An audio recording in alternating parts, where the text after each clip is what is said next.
Thank you everyone यहाँ आने के लिए और इस इवेंट को सक्सेसफुल बनाने के लिए।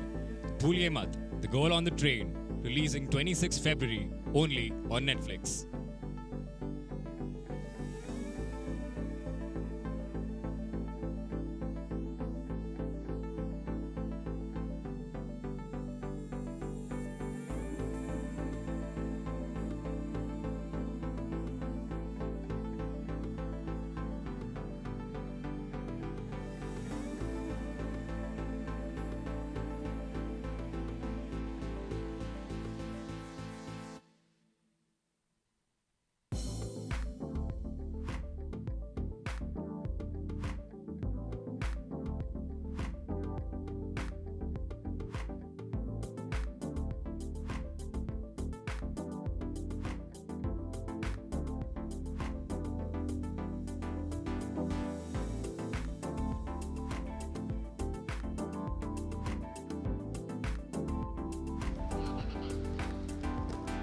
The floor is now open for questions. You may now address the talent.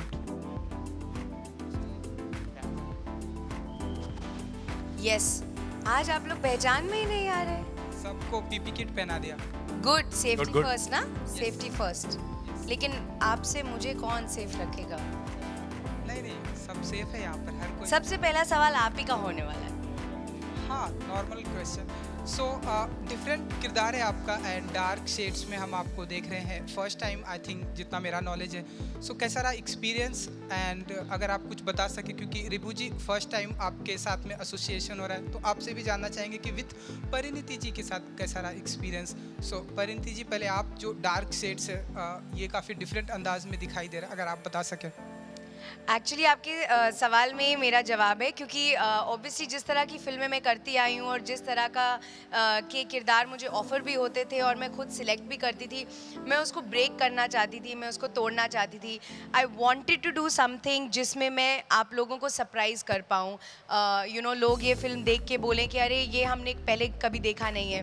तो actually I am very glad and very thankful कि इन्होंने सोचा कि मैं ऐसी फिल्म कर सकती हूँ और मैं ऐसा रोल कर सकती हूँ, क्योंकि यूजुअली क्या होता है, आप जिस तरह का काम करते हैं वैसे ही काम आपको ऑफर होता रहता है, क्योंकि लोगों को लगता है आप वही कर सकते हैं। लेकिन एक्टर्स में इतनी ज़्यादा भूख होती है अलग अलग चीज़ें करने के लिए, वो जब तक आपको सही अपॉर्चुनिटी नहीं मिले आप दिखा नहीं सकते। सो फिंगर्स क्रॉस्ड, मतलब अब एक हफ्ते से भी कम रह गया है, 5 दिन रह गए हैं अब, and I am hoping to see, I am really waiting to see कि आप लोग क्या बोलते हैं ये देख के।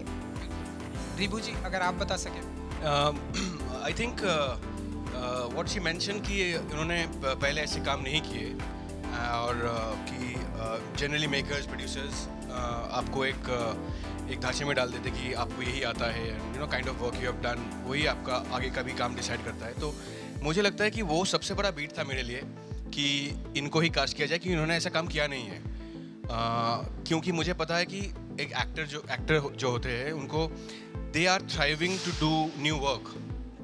तो अगर आप उनके सामने कुछ ऐसा कर्व बॉल फेंको, एक चैलेंज फेंको, तो आई थिंक उनका सबसे the best comes out of them. और मुझे बहुत मज़ा आता है ये ऐसे प्रोसेस ऑफ फिल्म मेकिंग में, जहाँ पे आप एक कलाकार को लेके पिक्चर बनाते हो, जहाँ पे उन्होंने जो भी काम किया है, you shed all those colours from them, और एक नया कलर आप एक साथ कोलैबोरेटिव मीडियम में कोलैबोरेट करते हो, एक नया कलर उभर के आता है, एक नया कलर बनाते हो और वही इमेज, वही कलर के साथ आप वो पिक्चर बनाते हो। तो मुझे लगता है वो एक नया फाइंडिंग है, नया विजन है। बट वो it can only be possible when the actor is so much hungry and so much looking to do so much new work. And I think मैं पहले भी कह चुका हूँ कि अगर मुझे ये फिल्म दोबारा बनाने कोई बोले, I would still want to make the film. I would again and again want to make the film with only her, because I think जैसे मैंने फिल्म एक डेढ़ साल पहले मैंने स्क्रिप्ट लिखी थी, और जैसे मुझे बनाना था, द विजन आई हैड, जो मुझे फाइनल कट जो हुआ है, तो फाइनली तो अभी 26 तारीख को रिलीज़ है।